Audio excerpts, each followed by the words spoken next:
The fall of Tunku Abdullah Shafi. Assalamualaikum warahmatullahi wabarakatuh. Greetings to the nation of Papua and the nation of Maluku and nations all around the world.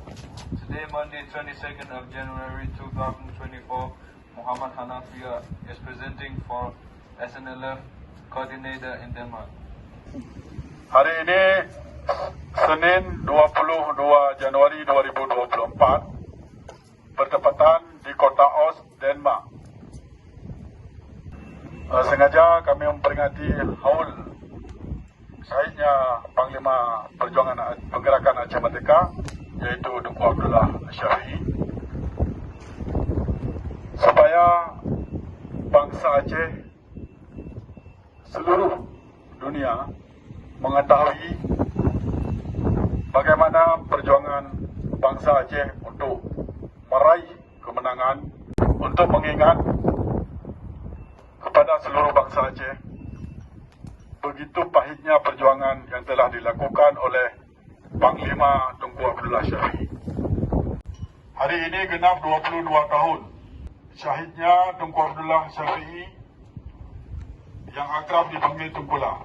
Dia adalah panglima yang tetap setia, adil dan bijaksana dalam perjuangan Gerakan Aceh Merdeka.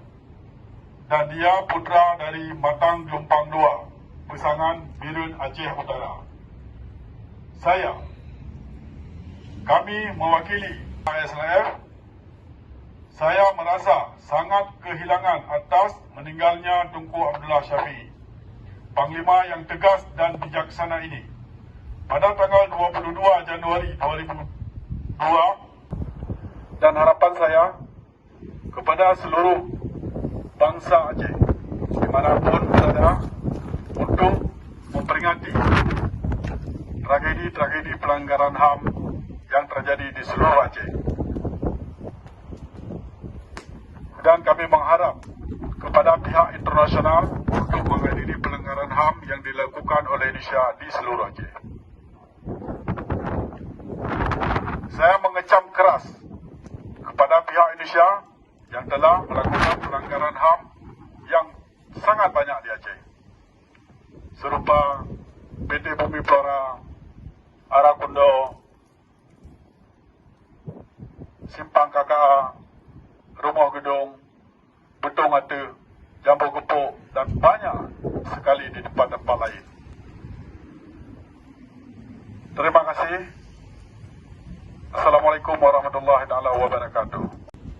Independent Aceh, Independent Papua, Freedom Aceh, Freedom Aceh, Freedom Papua, Freedom Papua, Independent Maluku, Independent Maluku, Freedom Maluku. Freedom Maluku. They are all independent. Assalam SNLF Denmark.